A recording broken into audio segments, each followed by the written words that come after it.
Believe it or not, there was once a dark side of Helix.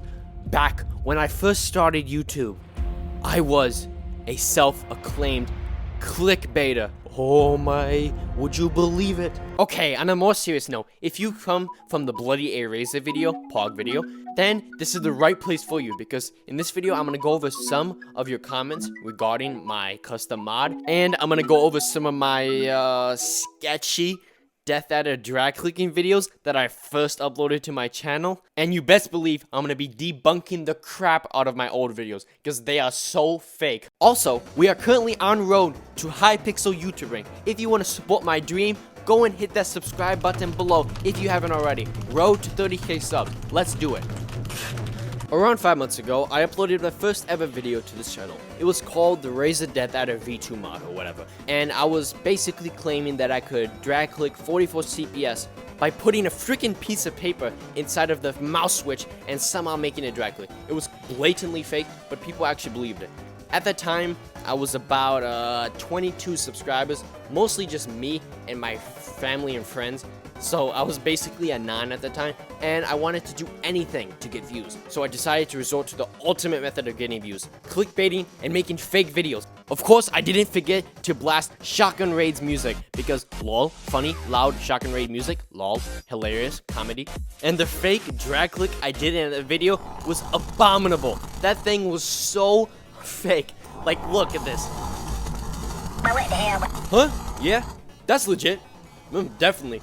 It sounds like you looped the same exact drag click sound 20 times and just set them slightly offset from each other to make a convincing drag click sound. No, that drag click is totally legit. And when the video was starting to get decent traction, I was like, oh crap, I gotta do something about this. So I put a very huge disclaimer in the title, description, and even pinned a comment warning people that this video was 100% fake, because people were actually believing my video. And I was worried that some of them were actually gonna get the mouse, and I didn't want them to be disappointed. So I had to do all that to stop people from getting scammed from my own video that was entirely supposed to be a joke only. Okay, that's enough.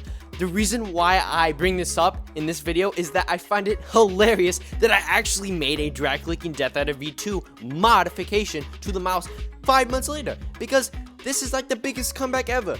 I come from making scam drag clicking videos that don't work on the DeathAdder to making an actual drag clicking DeathAdder. I find that incredible, and it's actually kind of funny that actually happened. Just so you know, the only 2 videos that are fake on my channel are right here and here. The second one is where I use a toothbrush on the DeathAdder. That one's not really a big deal. Literally no one cares about that. Who cares if I get 40 CPS with a toothbrush? I don't think that's a deal breaker.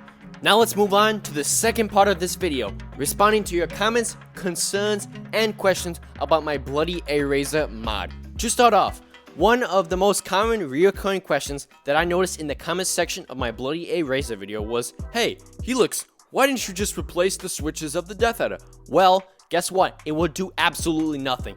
The reason why the DeathAdder can't drag click is not because of the switches at all. In fact, if I wanted to, I could double click every single switch in the world.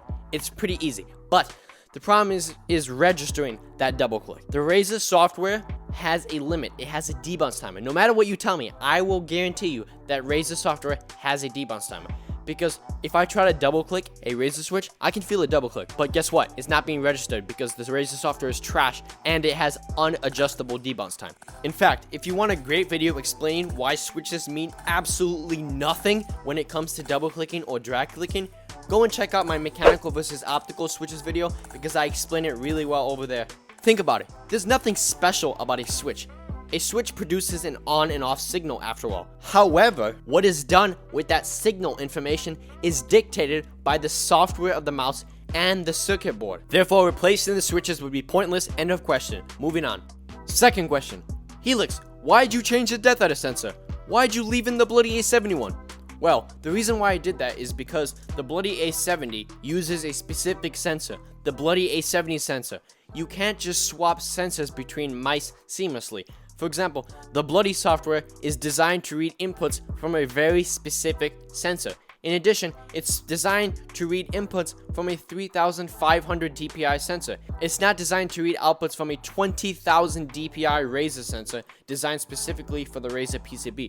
I highly doubt that the bloody software would have any way of communicating effectively with a Razer sensor and interpreting its data properly. It'll probably be a huge mess that's just not worth fighting for. Question number 3. Ah, come on, who doesn't want to see a drag-clicking DeathAdder? I think that pretty much wraps up the end of the video. Thank you guys for so much support on my last video on the Razer DeathAdder, and don't forget to subscribe for more awesome content in the future, just like this. We'll do more mouse mods, more everything. It will be crazy. I'll see you in the next vid.